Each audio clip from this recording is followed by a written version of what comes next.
porque ya fallecieron, porque el cáncer de páncreas es demasiado letal. Por lo tanto, las características entre el grupo que ya falleció y el grupo de supervivientes puede ser bastante diferente y eso me lleva a tener resultados totalmente alterados. Luego está el famoso sesgo de Bergson, ¿no? El sesgo de Bergson, ustedes automáticamente, si yo les digo Bergson, se les tiene que venir a la mente hospital, el sesgo hospitalario por excelencia, ¿no? Va a ocurrir en estudios, sobre todo de casos y controles, al igual que el sesgo de memoria, por ejemplo, que ocurren dentro de un hospital, ¿no? Y aquí, ¿por qué ocurre? Porque la combinación de la exposición y la enfermedad puede aumentar simultáneamente la probabilidad de ser hospitalizado, sobreestimando de esta manera la asociación. Existe un estudio bastante famoso de un médico hace muchísimo tiempo que estudió la tuberculosis como factor protector del cáncer, por ejemplo, ¿no? Entonces, determinó que efectivamente los pacientes que tenían tuberculosis tenían una menor incidencia o no habían fallecido por cáncer. ¿Cuál era la problemática? Que hizo su estudio en un hospital donde la prevalencia de tuberculosis, y sobre todo la región donde lo hizo, era bastante alta. Por lo tanto, la gran mayoría de pacientes que estaban hospitalizados en dicho hospital, en dicho centro de salud, tenía tuberculosis. Y de entre esos pacientes que todos o la gran mayoría eran tuberculosos, un bajo porcentaje falleció de cáncer, porque la enfermedad no era tan prevalente. Pregunto entonces, ¿la tuberculosis era un factor protector para el cáncer? Claro que no. Simplemente se hizo el estudio con un universo errado, ¿no? Y es ahí donde se introduce el famoso sesgo de Bergson. Tenemos también la muestra sesgada por la duración, el famoso length bias, ¿no? Muestra sesgada por la duración, que es sobre representar los casos de larga duración, aquellos que tienen un mejor pronóstico, en estudios transversales, estudios de cribado. Tenemos el efecto del trabajador sano, que se hace sobre todo en estudios ocupacionales. Imaginemos que yo estoy estudiando a los mineros, ¿no? A un grupo de mineros. Entonces yo evalúo sus características y determino que estos mineros son bastante robustos, ¿no? Tienen características favorables. No han desarrollado neumoconiosis, silicosis, asbestosis, antracosis, a pesar de trabajar durante años, ¿no? Y en base a eso saco conclusión que yo publico posteriormente, cuando la realidad es que aquellos que sí se enfermaron, que son la mayoría, ya no están, se fueron a su casa y yo no los pude entrevistar. Y ese es uno de los ejemplos más representativos del famoso efecto del trabajador sano, ¿no? Estudiar únicamente aquellos que se quedan, sin tener en consideración aquellos que ya se fueron porque ya desarrollaron la enfermedad. Luego tenemos la pérdida de seguimiento, clásica de las cortes, ¿no? Que ya se las he mencionado anteriormente.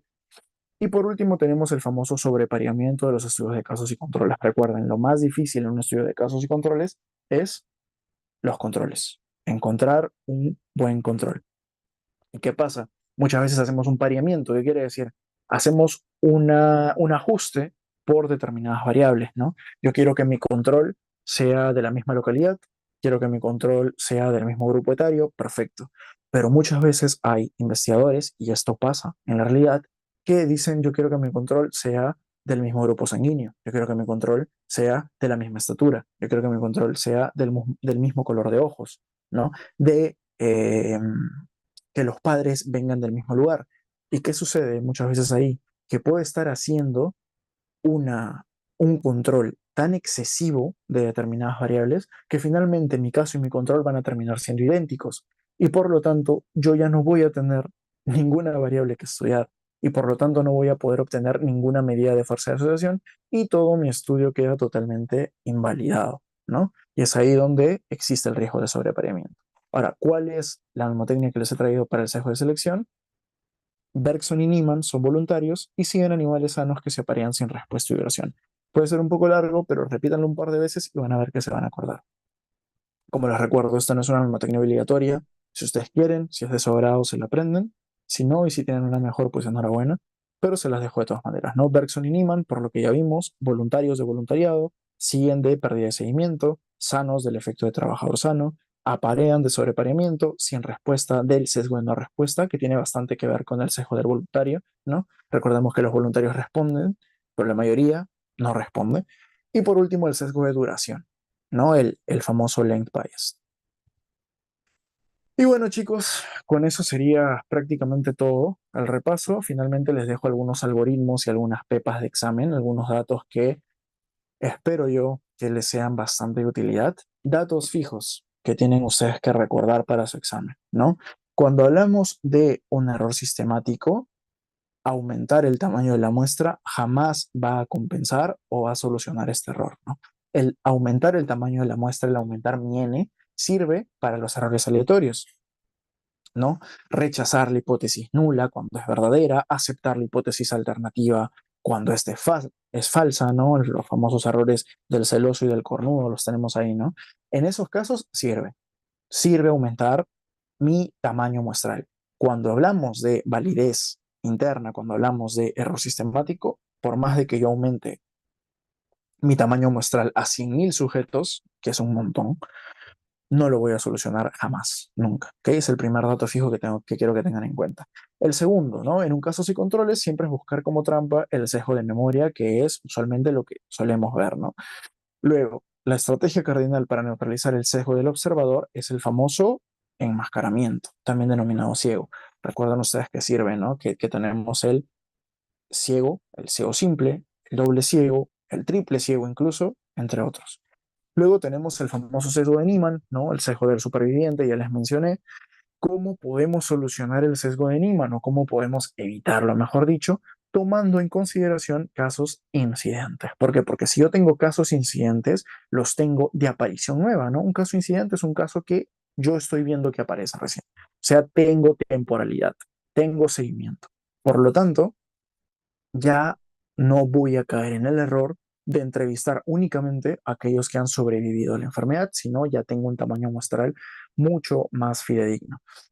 Y luego finalmente tenemos el famoso sesgo no diferencial, ¿no? Recordemos que el sesgo no diferencial, ¿no? Que es un sesgo de medición, siempre sesga los resultados hacia la hipótesis nula, ¿no? Es decir, un OR o un RR igual a 1. No quiere decir que no hay asociación. Ahora, algunas trampas que les pueden venir en su examen, que también he visto convenientes traerles aquí, ¿no? Una trampa clásica es describir un diseño donde el investigador asigna a los pacientes un grupo de tratamiento y control según el orden de llegada, sin aleatorizar. Las alternativas lo pueden etiquetar como un ensayo clínico aleatorizado, pero esto es falso. Recordemos que por más que exista un grupo control, si es que no hay aleatorización, eso es un cuasi experimento, ¿ok? No es un experimento verdadero. Y también la famosa trampa del estudio prospectivo, ¿no? Asumir que toda corte solo es prospectiva y todo caso control es retrospectivo. Recordemos nosotros, el caso control, casi siempre, por no decir siempre, sí es retrospectivo. ¿Por qué? Porque parte desde la enfermedad hacia la exposición. Pero ahora, todo caso control es necesariamente retrospectivo, y es ahí donde entran a tallar esos estudios que yo les digo que son especiales. Por ejemplo, el famoso caso control anidado. Si alguno sabe qué es un caso control anidado, puede ponerlo en el chat. Si no, prefiero explicárselos con un ejemplo que he puesto en el banqueo, ¿no? Y tenemos las cortes retrospectivas. Nuevamente les digo, retrospectivo no significa que necesariamente vaya hacia atrás, sino que yo estoy partiendo de datos obtenidos en el pasado. Por eso el corte retrospectivo también se denomina corte no concurrente o corte histórica, porque yo tengo datos del pasado recolectados a partir de historias clínicas, a partir de fuentes o bases de datos anteriores, y a partir de ello parto desde la exposición hacia la enfermedad. ¿Ok? Ahora, en un estudio tipo corte retrospectivo, ¿yo puedo obtener la misma calidad de temporalidad que en una corte prospectiva? No. La corte prospectiva siempre va a ser superior, y eso también es otra cosa que les pedí que me respondieran, siempre va a ser superior, ¿no? Porque yo estoy de alguna manera viendo directamente, analizando la temporalidad. Mientras que si estudio bases de datos, por más de que yo parta desde la exposición hacia el efecto, puedo tener datos incorrectos, inconclusos, pueden haber historias que yo no encuentre, ¿no? Porque yo estoy basándome en datos de otros, ¿no? Que otros han recopilado. Entonces, ese es un factor diferencial, ¿ok? Ahora, un flujograma práctico también que les dejo aquí para saber qué tipo de diseño es, ¿no? Guti directamente les va a poner la descripción, así directo, la descripción, así como ustedes lo pueden ver en la sección metodológica o en el abstract de un artículo de investigación. les pone la descripción de cómo ha sido la metodología y les va a preguntar qué tipo de estudio es, a qué tipo de estudio se relaciona. Entonces aquí les dejo un flujograma práctico. Si el investigador está asignando la exposición, directamente es un experimental. Y si es experimental, la segunda pregunta ¿es aleatorizado? Si sí lo es un experimento verdadero, un ensayo clínico aleatorizado, pero si no lo es un estudio cuasi experimental. Y si el investigador no asigna la exposición y solamente observa, pues es un observacional. Ahora, los observacionales teníamos dos grandes grupos, los analíticos y los descriptivos. La pregunta que surge entonces es, ¿hay un grupo de comparación o se busca alguna asociación o causalidad? Si la respuesta es no, entonces es un descriptivo como una serie de casos, un reporte de casos, un estudio transversal, un estudio ecológico, por ejemplo, ¿no? Mientras que si es que sí existe un grupo de comparación, es un analítico. Y si es un analítico, surge una tercera pregunta. ¿Cuál es la dirección temporal? Si mide exposición y enfermedad de manera simultánea, tenemos nuestro famoso estudio transversal, estudio de prevalencia, estudio cross-seccional. Si comenzamos con sanos y los agrupamos en expuestos y no expuestos, tenemos el famoso estudio de cohortes. Y si comenzamos con enfermos o sanos y buscamos hacia atrás la exposición, tenemos el estudio de tipo casos y controles. ¿Ok? Listo, chicos. Ahora un pequeño recuerdo activo. Aquí sí me gustaría que ustedes me respondan, ya sea prendiendo su micro o a través del chat. La primera pregunta que les quisiera hacer sería, ¿cómo se llama el sesgo introducido cuando el paciente modifica su conducta para agradar o cumplir por el simple hecho de ser observado? ¿Cómo se llama, chicos?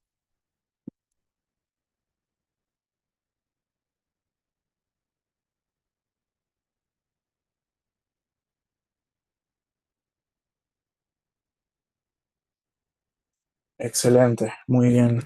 Mi queridísima Tania. Hawthorne, ¿no? Cuando ya hablamos el ejemplo de las licenciadas que te piden que te laves las manos cuando saben que el Centro de Control Epidemiológico está pasando supervisión por su piso. Luego tenemos otro ejemplito. Nos preguntan, ¿el sesgo en estudios ocupacionales cruzados, donde el grupo estudiado rinde mejor a nivel salud que la población general corresponde a estudios ocupacionales? Eso les tiene que automáticamente prender una alarma, ¿no? Así como les he mencionado, si escuchan seguimiento, allá probablemente corte, hay temporalidad, o calcular el RR, tienen que ir haciendo ya esas asociaciones en su cabeza. Caso control, sesgo de memoria. Si es un estudio ocupacional, tenemos el efecto del trabajar sano. Perfecto, muy bien, chicos. Ay, perdón. Luego tenemos, ¿qué diseño de estudio es ideal para investigar enfermedades de muy baja incidencia o enfermedades raras? Rapidito, ¿alguien sabe? Enfermedades muy, muy, muy raras. Por ejemplo, yo quiero estudiar, qué sé yo, una enfermedad, von Hippel-Lindau, por ejemplo, ¿no? Sí, sí, perfecto, ¿no? Casos y controles. ¿Por qué? Porque ya parto directamente de la enfermedad y investigo hacia atrás cuál fue la exposición, ¿no? No tengo que esperar todo el tiempo a que surja la enfermedad. Y por último, ¿cuál es la diferencia técnica fundamental que separa un ECA de un cuasi experimento? Lo acabamos de ver hace un ratito.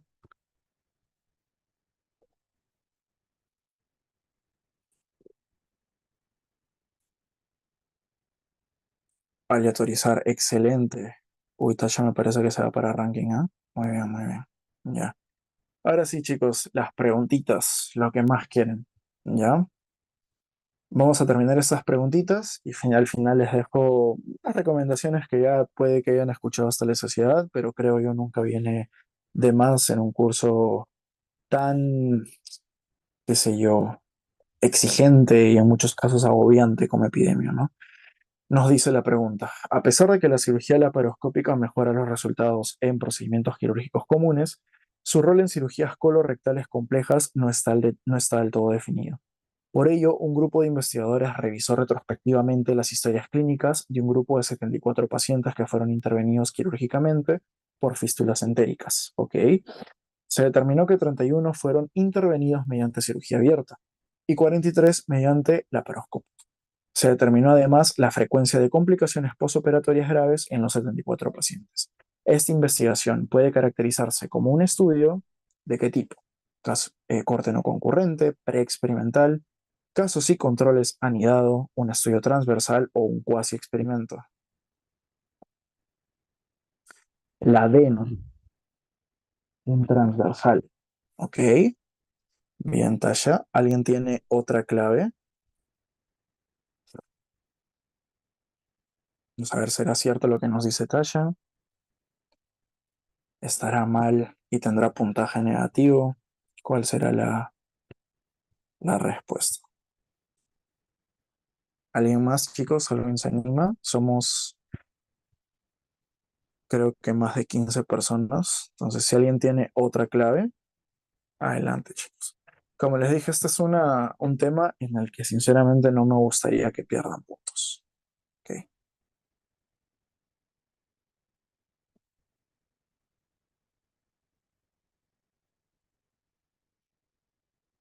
ya. ¿Nadie más se anima? Veo varios nombres por ahí. Son varias preguntas, chicos. Yo me gustaría que se animen. Equivóquense ahorita. Equivóquense ahorita porque si se equivoquen ahorita, ya lo van a saber. Les va a venir esto de nuevo en el examen y van a marcar la correcta automáticamente. Entonces, bueno, si estoy pidiendo tanto otra participación es porque la D transversal se aleja un poquito, ¿no? De lo que es. Entonces, ahí ya nos quedamos con cuatro alternativas. La A nos dice Itamar, ¿ya? Una última. ¿Alguien más? La C nos dice Jonathan. Ya tenemos ahí tres, ¿ya?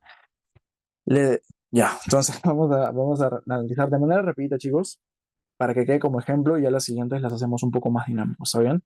Entonces, lo primero. Entonces, recuerdan el flujograma, eran tres preguntas, ¿no? La primera pregunta que yo me hago era si el investigador asignó o no la exposición. Aquí no nos está hablando en ningún momento de que ha habido alguna asignación del factor de exposición, por lo tanto, los experimentales todos los borramos, nos quedamos únicamente con los observacionales. Ahora, lo que yo quiero saber después es si hay grupo comparador o no. Y efectivamente nos encontramos que hay dos grupos, uno que ha sido intervenido mediante cirugía abierta y otro mediante cirugía laparoscópica, ¿no? Entonces, al haber dos grupos, de alguna manera ya descartamos cuál. Descartamos el transversal y descartamos el preexperimento.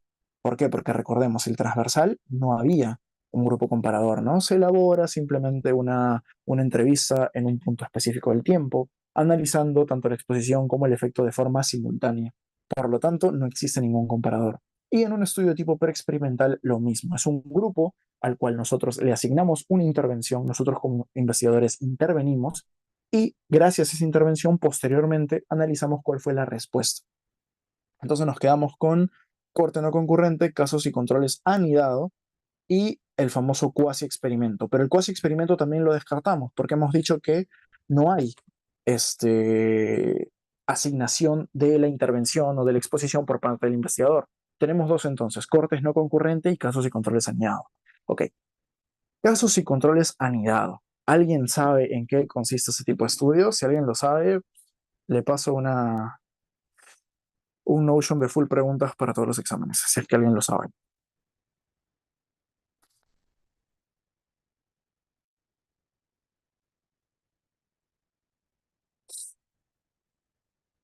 Si es que alguien sabe que es un caso control anidado, sin usar Gemini, Cloud, a los que usan todavía ChatGPT, C y C más cortes. Ya, pero ¿cómo así?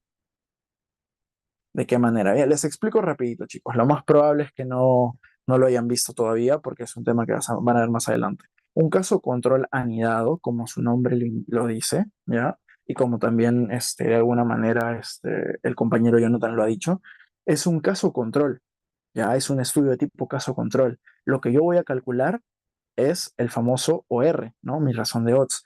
Pero es un caso control que parte desde una corte. ¿A qué se le llama corte? Corte no es solamente el estudio donde hace seguimiento, no, corte también es un grupo de personas a las que yo voy a analizar prospectivamente en un momento específico, ¿no? Hacia adelante. Esa es una corte. yo puedo pertenecer a una corte junto con otro grupo de compañeros, mi compañero, qué sé yo, Joaquín puede pertenecer a otra corte, entre otros, ¿no? Eso se le llaman cortes. Entonces, a partir de una corte, ya, voy a ver si puedo dibujar aquí. Ya, creo que sí. O no, bueno, no puedo. Bueno, ya. Creo que no puedo dibujar. Bueno, se los explico entonces, chicos. Espero que me entiendan. Disculpe que no pueda ilustrárselos. Pero a partir de una corte, ya, yo voy a iniciar mi investigación hacia adelante. Pero a esa corte, previamente yo la encuesto. ¿Buscando qué cosa? Buscando factores de riesgo. Imaginemos que es una corte, ya sé que es algo bastante estudiado, pero es una corte donde yo quiero analizar EPOC. Obviamente le voy a hacer preguntas acerca de su dieta, acerca de la cantidad de cigarrillos que fuma al día, si es que tiene algún déficit, ¿no? Enzimático, por ejemplo, ¿no? Como la alfa-1 antitripsina, que es también una causa poco frecuente, pero que existe de POC. Entonces, yo a esa corte previamente le hago la encuesta, le hago seguimiento en el tiempo, ¿ya? Y al caso que aparece es el caso que yo voy a seleccionar como un caso de mi caso control. Y automáticamente, de forma simultánea, yo escojo mi control, mi paciente sano. Entonces, yo ya tengo un caso que ha surgido y es un caso incidente, porque yo lo he visto, ¿ya? Y tengo un control seleccionado de forma simultánea. Pero Eric, eso es lo mismo prácticamente. No exactamente. ¿Por qué? Porque gracias a este caso control anidado que yo he hecho y gracias a la entrevista inicial que yo hice, yo voy a poder saber cuáles son los factores de riesgo que tenía ese paciente que efectivamente se ha encontrado como caso. Y por lo tanto, qué tipo de sesgo yo estoy disminuyendo o anulando en este caso control anidado. A ver, chicos, ¿qué tipo de sesgo? Si yo a este paciente le hice un seguimiento, le realicé una encuesta inicial para buscar todos los factores de riesgo, los factores de exposición que pudiese tener, ¿ya? Y apenas surge como caso, lo selecciono y lo comparo y obtengo el odds ratio. ¿Qué sesgo yo, que es bastante clásico de los estudios de casos y controles, yo estoy de alguna manera anulando, yo estoy borrando? ¿Qué sesgo? ¿Se animan?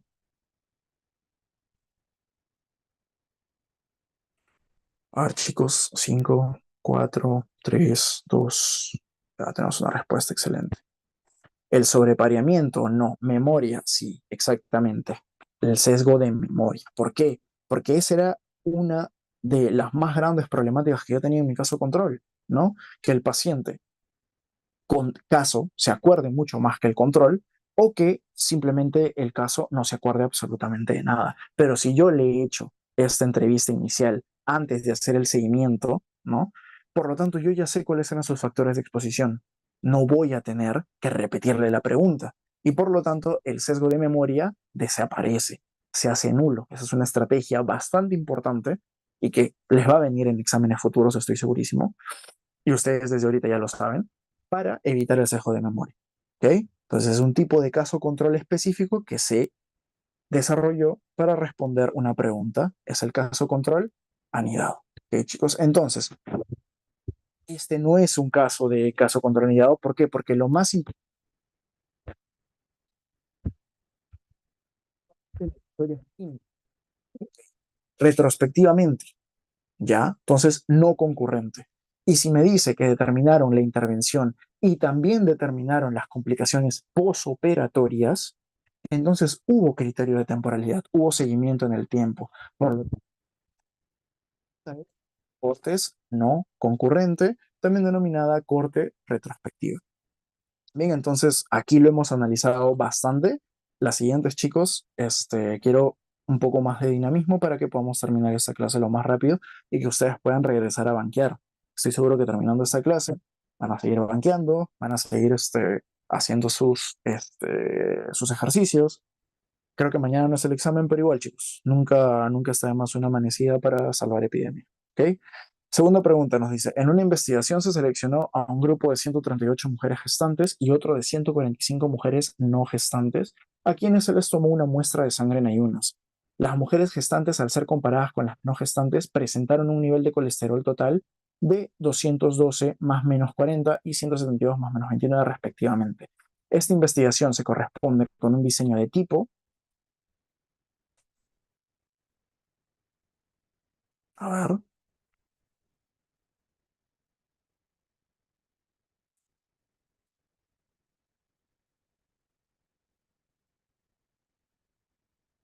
A ver chicos,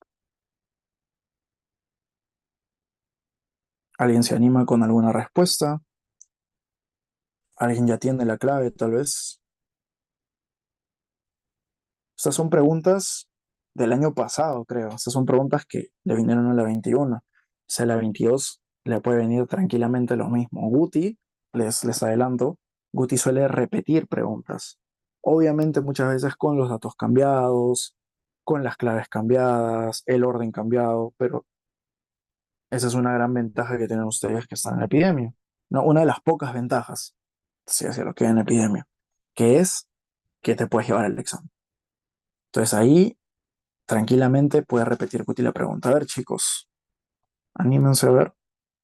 Como les he dicho, láncense ahorita. Preferible que se lancen ahorita antes que en el examen. ¿Alguien se anima? Cualquiera, chicos, no hay respuesta. Bueno, sí hay respuestas incorrectas, pero ahorita no.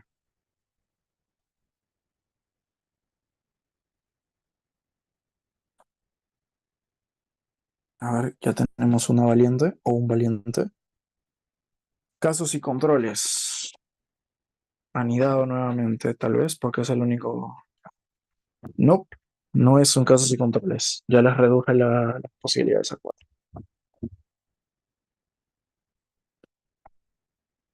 Ok, la E nos dice Josette, transversal. Ok, ¿alguien más? Uno más que se lance con una clave. Vamos a tener siempre tres para poder comparar entre tres.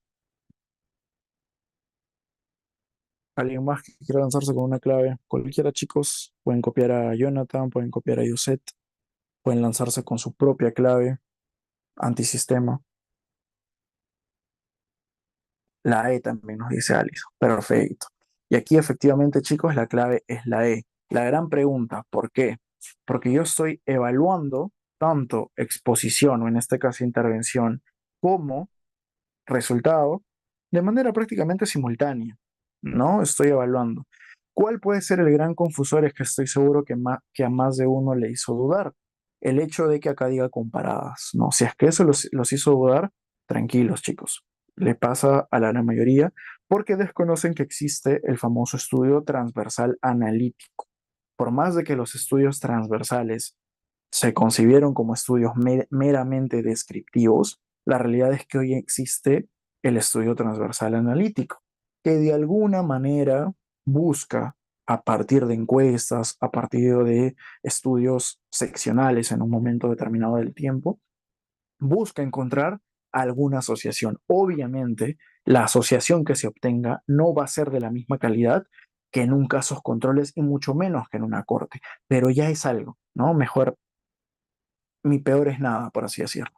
Entonces, en este caso, al tener tanto la exposición e intervención como los datos posteriores, aquí simplemente estamos en un estudio transversal, ¿no?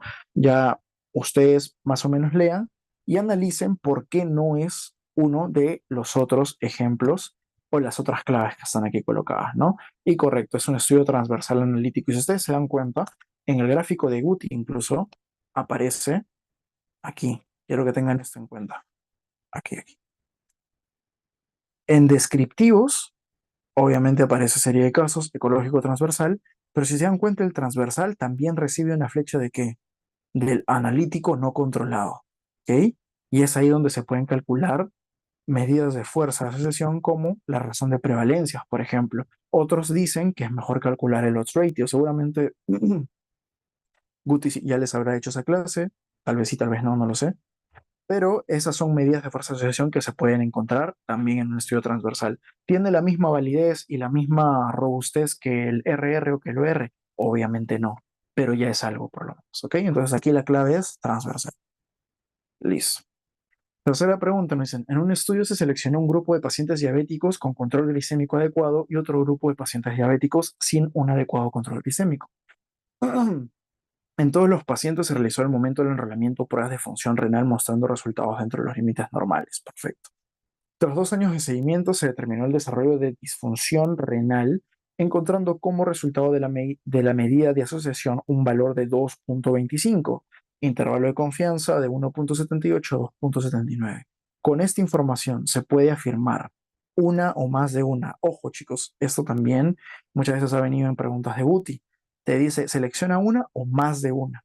¿Ok? Entonces es bastante abierto ahí. Ustedes tienen que estar seguros de su respuesta. Dice, la medida de asociación calculada es la razón de odds, ¿ya?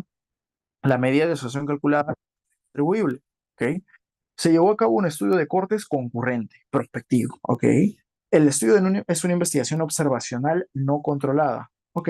Y por último nos dicen, el diseño de investigación es de tipo casos y controles anidados. ¿Cuál es la clave, chicos? O las claves.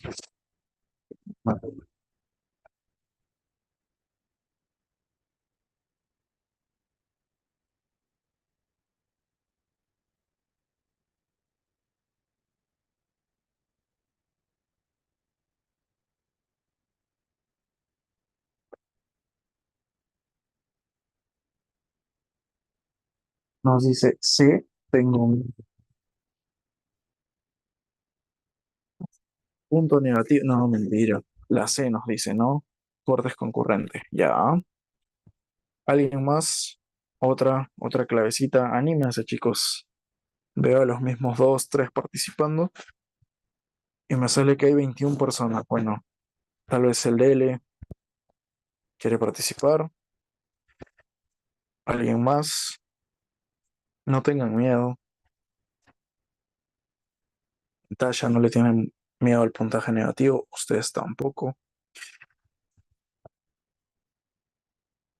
Ya, una más, una respuesta más. Por ahí anímense a alguien. Estoy viendo aquí a Allison, Ana Crisel, Astrid, Andy, Daniel, Fernando, Itamar, Pamela, Pierina, Edith, Carla, de varios. A ver, chicos, una rápida nomás para decir cuál es la clave.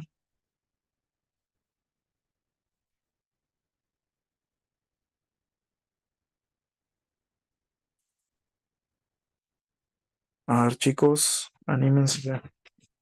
5, 4, 3, 2, 1 y nadie más se animó. Pero bueno, entonces el punto y el 20 es para Tasha, porque efectivamente es un cortes concurrente. Porque la primera pregunta, ¿hay asignación de alguna variable independiente, o sea, una exposición por parte del estudio? No, no lo hay, ¿no? Este, la segunda pregunta, ¿de qué tipo es? ¿Hay grupo control o no hay grupo control? Sí hay grupo control, ¿no? Uno es el grupo con control glicémico adecuado y el otro es los pacientes diabéticos no controlados, ¿no? Sin un adecuado control glicémico. Y lo tercero, ¿hay temporalidad? ¿De qué manera existe la temporalidad? Y dice, tras 2 años de seguimiento. ¿Y qué les he dicho yo? Seguimiento es la palabra clave que tiene que prenderles el foco a ustedes automáticamente para hablar de corte. ¿Ok? Corte. Bien. Ahora, si es una corte, ¿qué tipo de corte es? Es una corte prospectiva, ¿no? Una corte concurrente. Entonces, ¿esa es la única clave? Prácticamente sí, ¿no? Porque la medida calculada es la razón de odds, falso, porque no es un caso control. La medida de asociación calculada es el riesgo atribuible, falso, es el RR, que es significativo, sí lo es. Es una investigación observacional no controlado, falso, sí, grupo control. Y el diseño de investigaciones de tipo casos y control sanidad, también falso como tu ex. Siguiente pregunta. Nos dice, sobre los estudios de cortes no concurrentes, es correcto afirmar. Uno, se garantiza una mejor información sobre la exposición en comparación con los concurrentes. Dos, se basan en la revisión de datos sobre la exposición y efecto de fuentes secundarias. Y tres, al ser estudios retrospectivos, se debe calcular la razón de odds en lugar del RR. ¿Cuál es la clave, chicos? solo 2, B solo uno y 2, C solo 3, D solo uno y 3 o ninguna afirmación. Aquí la segura es marcar ninguna, ¿no? Para que no les bajen puntos y no tengan puntaje negativo. Pero a ver, el mundo está hecho para los valientes, dicen por ahí. A ver,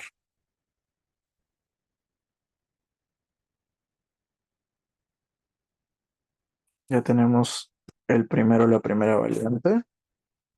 Y Tamar nos dice solo 2. Thais también nos dice solo 2. Segura en mayúscula nos dice. ¿Ok? ¿Alguien más que se anime? Un antisistema tal vez que quiera otra clave. Bueno, Alison siguió al rebaño y también nos dice solo 2. Efectivamente, ¿no? Como les he dicho, la clave es la 2, nada más, ¿no? Garantiza una mejor información sobre la exposición. Falso, el concurrente siempre va a ser superior. Al ser estudios retrospectivos, se debe calcular la OR, nunca jamás, porque sigue siendo una O. Por lo tanto, la única clave correcta es se basan en la revisión de datos sobre la exposición y efecto de fuentes secundarias, ¿no? Vamos a la siguiente. Usted es el responsable de la unidad de epidemiología de una red de servicios y se produce un brote de gastroenteritis en la celebración de un matrimonio donde asistieron 120 personas.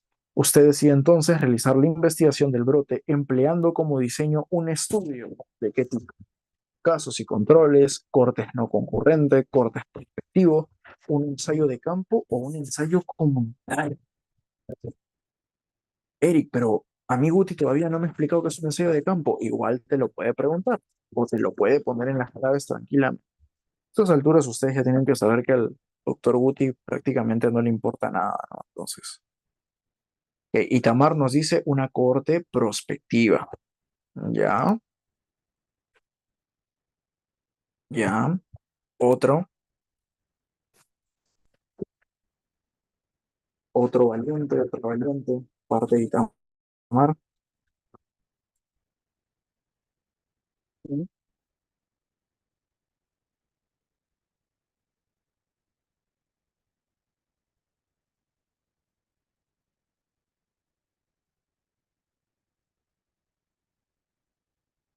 Allison nos dice la A, casos y controles. Ya, casos y controles. Una respuesta más. A ver, Tasha, anímate, anímate, anímate.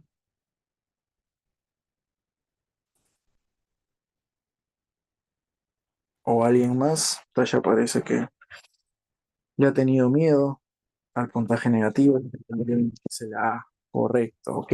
Entonces la clave no es la A, chicos, tampoco es la C. La clave es besito, ok. Un estudio de corte no concurrente. ¿Por qué? La gran pregunta. ¿Por qué? Nos están hablando aquí de un brote, ¿no? Un brote de gastroenteritis.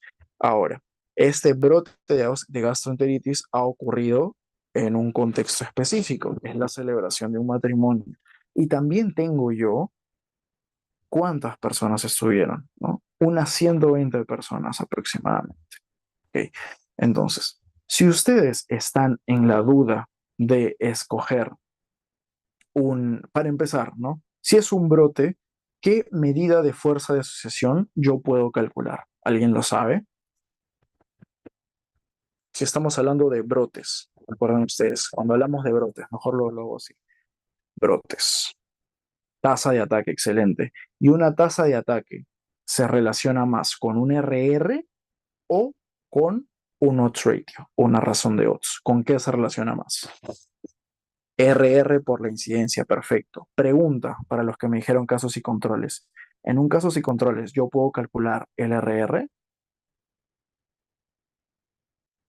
No, nunca. O sea, no, sacrilegio, pecado.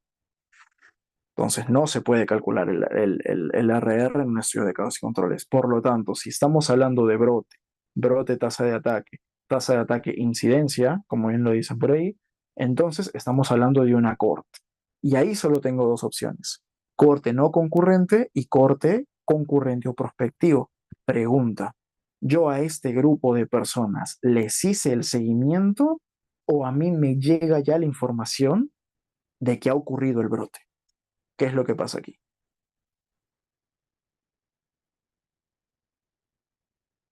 Yo les hice el seguimiento desde cero, a ver qué comieron, así, y a ver quiénes desarrollan, o no, claro. A partir de la información de que este grupo de personas tiene el brote de gastroenteritis, yo regreso hacia atrás para investigar qué cosa, exposición-efecto, o sea, una corte pura y dura, ¿no? Exposición y efecto, pero ya no va a ser concurrente, ya no va a ser prospectiva. Por lo tanto, la única clave posible aquí es cortes no concurrente. Significa entonces que viajé desde la enfermedad hacia la exposición como en un caso control. No, no, no, no, no. Y es por eso que, les repito, ¿no? La gran diferencia entre una corte retrospectiva o no concurrente y un estudio de casos y controles. En este caso, como ha sido un brote y yo tengo mi tamaño muestral delimitado, yo sí puedo obtener la medida de fuerza de asociación más ideal, que en este caso sería un tipo específico de RR, que es la tasa de ataque. Entonces, ¿quedó claro, chicos, por qué la clave es cortes no concurrente? Sí, no. ¿Alguna duda? Sí quedó claro. Perfecto. Puntaje negativo para todos. Ya, nos vamos a lo siguiente. Ahora nos dice, relacione los diseños con las situaciones que mejor aplican en cada caso. Nos dan estudios de cortes, estudios de casos controles y nos dice A, B, C y D, ¿no? Menos costoso, sesgo de memoria, sesgo de Niemann, y mayor tamaño de muestra. Entonces, lo que aquí busca Guti siempre con ese tipo de preguntas es que tú pongas la A va con la uno, la B va mejor con la 2, la C con la 2, la D con la uno, y a partir de ello nos da claves, ¿no? Dos a uno b dos c uno d y así sucesivamente. Entonces, a ver, lean detalladamente. A ver, ya tenemos una clave, nos dice, Thais nos dice B, Alison nos dice A. Ok. Un dirimente, una tercera opinión, antisistema.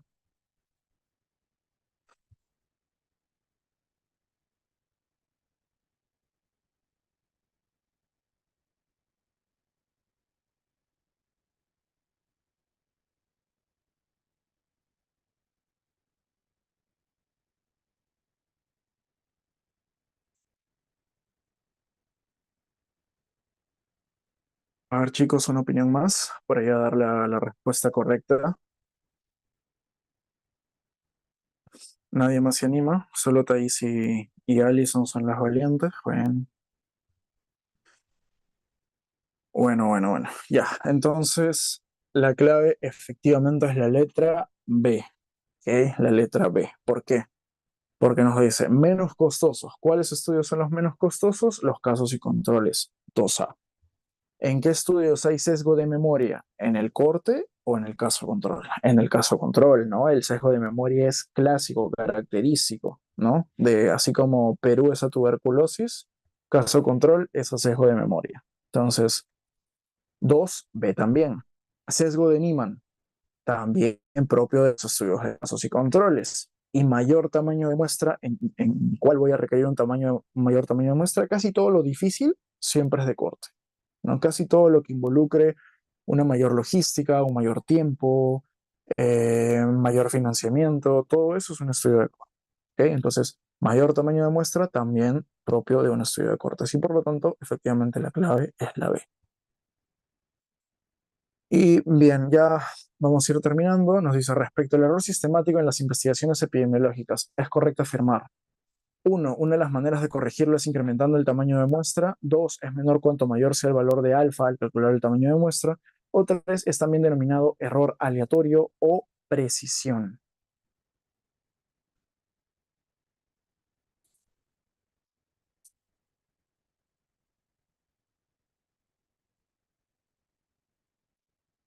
Ya tenemos claves.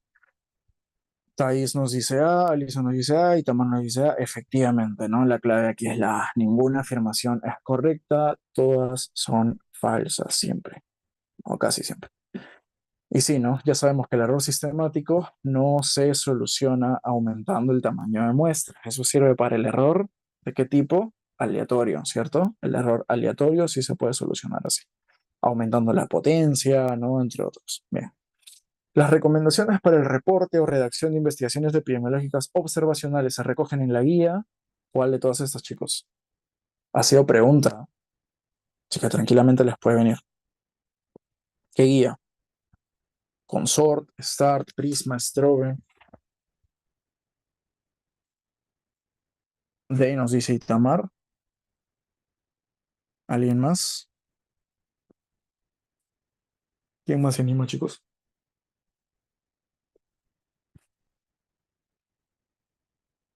De ahí nos dice Itamar. Ya, bueno, tipos de tiempo, sí. Efectivamente es Strobe, ¿no? O Strobe, como quieran llamarlo, ¿no? Ahora, Consort, ¿alguien sabe para qué es? La guía Consort. Tranquilamente les puede preguntar Guti eso a Consort. ¿Para qué es Consort? ¿Para qué tipo de estudios?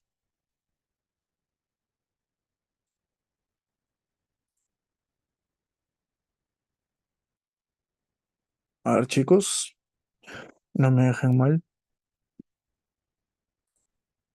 No lo he explicado, pero es algo relativamente sencillo, ¿no?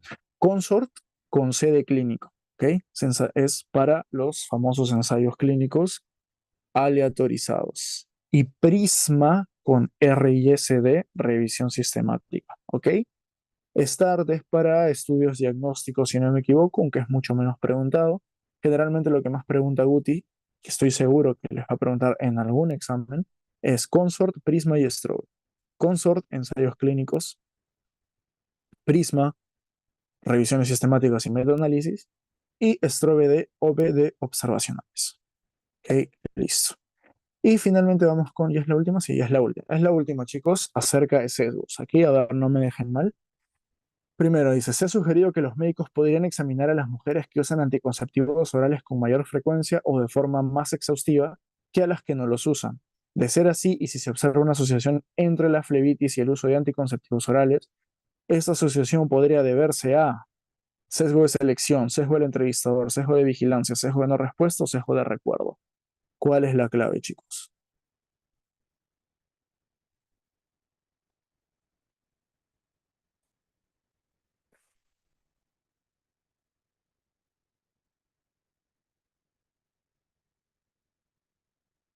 ¿Qué tipo de sesgo estamos viendo aquí?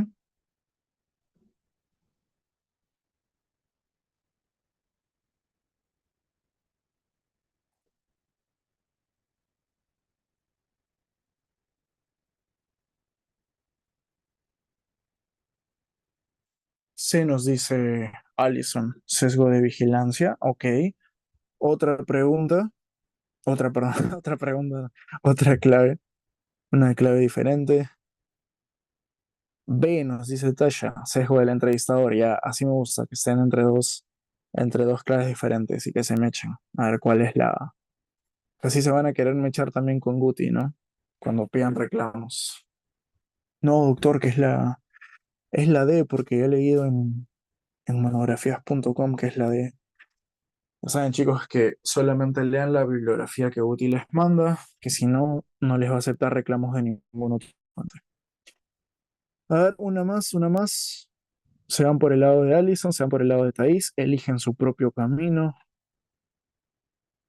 Una respuesta más nomás, chicos. Solo una más. ¿Quién se anima? Cualquiera, cualquiera, cualquiera.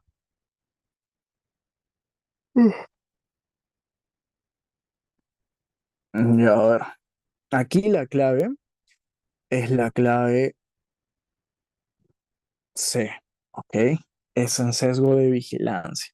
Ahora, se los digo yo con todo el dolor del mundo, porque yo cuando me vino esta pregunta en mi examen, esta pregunta es del año pasado, directamente del año pasado, yo también marqué sesgo del entrevistador, pero no, efectivamente estamos hablando de un sesgo de vigilancia. Aquí tal vez la palabra clave es exhaustiva, ¿ok? Mal. Aquí la palabra clave es exhaustiva. Eso nos han dicho, se nos ha enseñado y yo también se los he transmitido a ustedes, ¿no? Y que se ha encontrado una asociación. O sea, efectivamente se ha encontrado una asociación entre el uso de anticonceptivos y la flebitis, ¿no?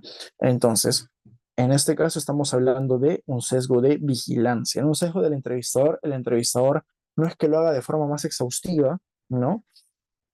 Sino que modifica su forma de entrevistar y puede que no haya asociación finalmente.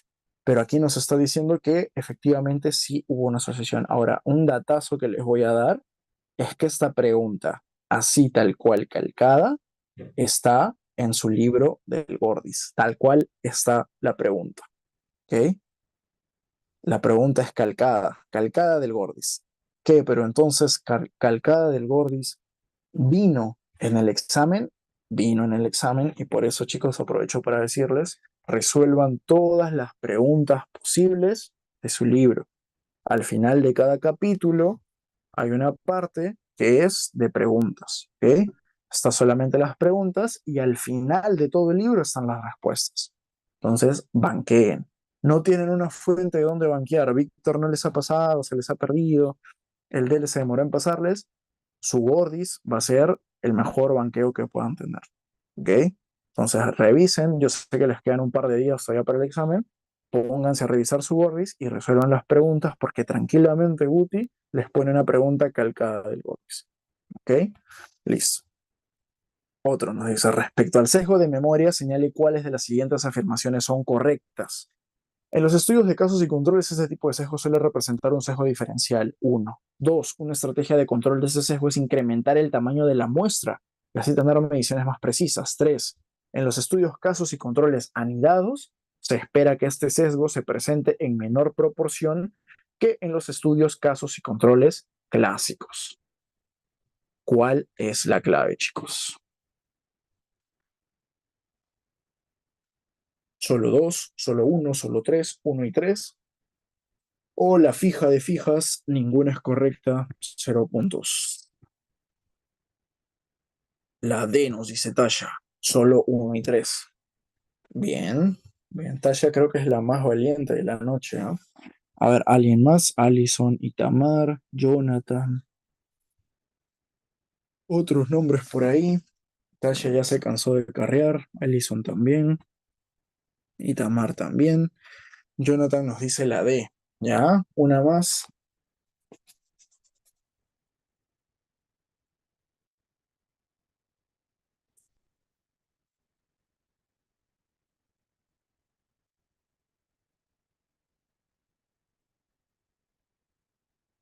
Una más, chicos. ¿Alguien más se anima? En 5, 4, 3, 2, 1 y nadie más se animó. Nadie más participó. Solo un 3. En los estudios casos controles, el sesgo de memoria es un sesgo diferencial, sí, porque no vamos a hacer el error no va a ser el mismo, ¿no? Va a variar entre caso y caso, entre control y control. Y la 2 es correcta, incrementando el tamaño de la muestra, ya sabemos que eso es falso y eso tiene que quedar grabado en sus cerebros. Solamente el error aleatorio se corrige aumentando el tamaño de muestra. Y la 3 nos dice en los estudios casos y controles anidados, se espera que este sesgo se presente en menor proporción.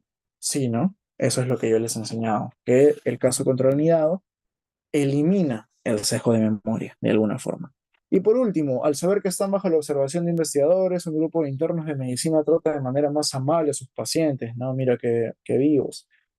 Y son solícitos a sus necesidades. Lo descrito se corresponde de mejor manera a Will Rogers, Niemann, Bergson, Horton, Hawthorne o Rothman. ¿Cuál es la clave aquí, chicos? Todos al unísono. Efecto Hawthorne, ¿no? Efectivamente, es un efecto Hawthorne. Listo, chicos. Excelente. Muy bien. Con esto hemos terminado el repasito de hoy. Espero que siquiera de un para ustedes, ¿no? Dejen un pulgar arriba, suscríbanse, dejen un comentario, no, mentira. Simplemente asistan a los repasitos que nosotros preparamos y sinceramente, el mejor de los éxitos en su examen. Ya les quería decir que no hay mejor preparación que prepararse ustedes mismos en casita, hacer siempre. ¿Y cómo los hacen? De dos maneras, ¿no? La primera, con los exámenes pasados, si los tienen, enhorabuena. Si no tienen alguno, aunque me parece que ya los han compartido, pero si es que no los tuvieran, los podemos pasar, ¿no? Sin ningún problema. Existe también un banco histórico, ¿ya? De preguntas. Recuerden, Guti siempre repite preguntas. ¿Eso significa que yo me tengo que memorizar? No, porque a pesar de que las repite, cambia los datos, ¿ok? Cambia los datos. Entonces, al cambiar los datos, cambia toda la clave. Y eso creo que es importante recalcarlo.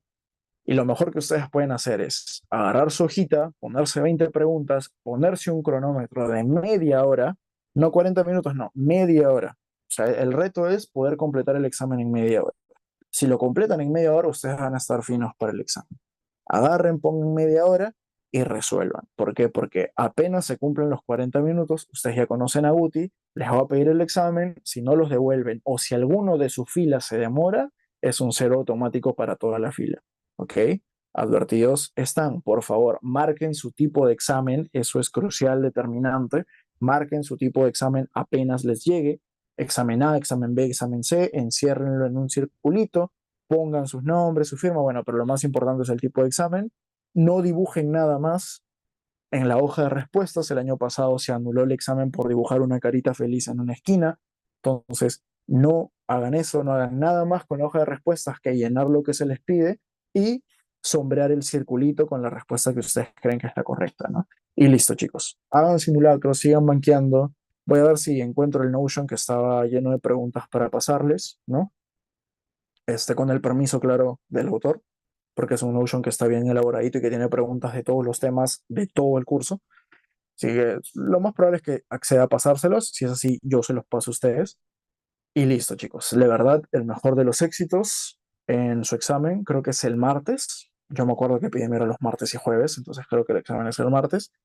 Si es así, pues todavía tienen un día entero, bueno, no entero. Ya si quieren, falten a cirugía, la verdad. Cirugía se pasa solo. Pero tienen todo un día, aprovechenlo.